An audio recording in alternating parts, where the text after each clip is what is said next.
Et ce que je souhaitais aussi partager, en fait, c'est que mon intention forte et sincère, c'est vraiment d'apprendre à vivre avec plus de force et de créativité, qui sont des compétences vraiment pour grandir avec joie et confiance. Et c'est ce que je retrouve et ce que je transmets, en fait, par le travail de la pensée Ah, tu vois, visuelle. je trouve important ta définition parce que pour moi, c'est aussi ça, la pensée visuelle. Je trouve que c'est super, enfin, j'adore, hein, mais à la base, c'est quand même un vrai apprentissage. Eh bien, on va déjà la décrire. Donc, en fait, la pensée visuelle va faciliter le traitement de l'information.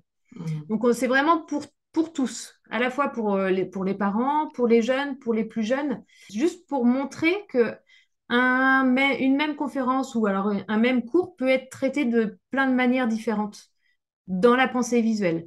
C'est-à-dire que peut-être que cette structure-là vous correspond, ou peut-être que vous préférez finalement ce mode opérationnel.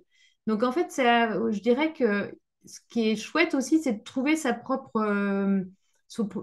intérêts. Voilà, on peut se dire, ah, mais moi j'aime bien quand c'est un peu plus écrit.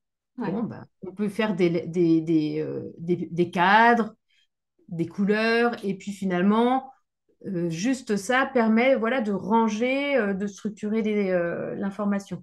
Ce qui est intéressant, c'est que tu vois, si vous êtes, admettons, 5 personnes à faire une map ou une sketch note ou tout autre, enfin voilà, un support visuel en tout cas d'une conférence, eh bien, on se rendra compte que ce sera 5 supports différents. Voilà, il y aura J'aime à parler, voilà, quand on parle de mind mapping, on parle du cœur de carte. Le cœur de carte, c'est le centre, en fait, de la carte. Et finalement, c'est le cœur, c'est notre cœur aussi. Donc, c'est une part de nous-mêmes que l'on vient transposer, poser sur le papier. Donc, avec voilà, le type de couleur qu'on va utiliser, est-ce qu'on est plutôt sur des couleurs vives ou des couleurs plutôt pastel? Enfin, tout ça vient aussi parler de nous. Et je trouve ça à chaque fois assez joli, en fait. C'est intéressant également. C'est comme dans tout, en fait, là, comme les petits pas, il y a les étapes par étape. Ouais. Donc, c'est ajouter un peu de picto, ou ça peut être de commencer avec les emojis. Ouais. Voilà, déjà qui donnent en fait une émotion, qui transmettent quelque chose.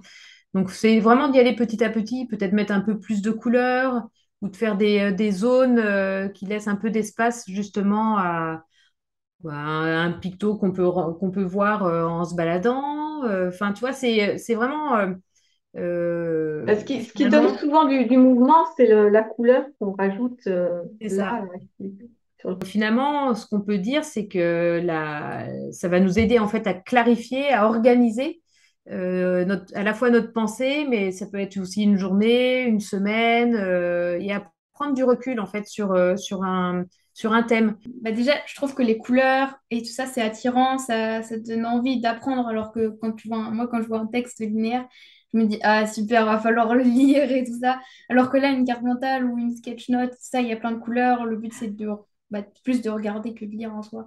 Et tu vois, tu découvres un peu plus aussi rapidement. Et puis, en plus, c'est en fonction de ce que toi, tu as envie. Parce que, par exemple, j'ai une amie, elle a vraiment, elle me dit, mais non, les cartes mentales, j'aime pas ça et tout ça. Je lui dis, bah, alors faites des sketch notes. Elle me dit, ah oui, par contre, les sketch notes, je peux Ah bien. ouais.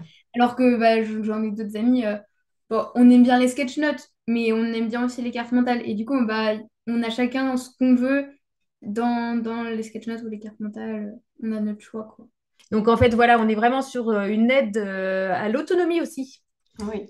à clarifier, questionner le monde, à identifier nos besoins, hein, et puis ça va vraiment développer. Je pense que là maintenant c'est très clair, la créativité, la communication, à la fois en famille. Et j'aime dire que la couleur éveille les neurones et que c'est un processus de pensée multidimensionnel. Voilà, je voulais laisser parler mon petit oiseau.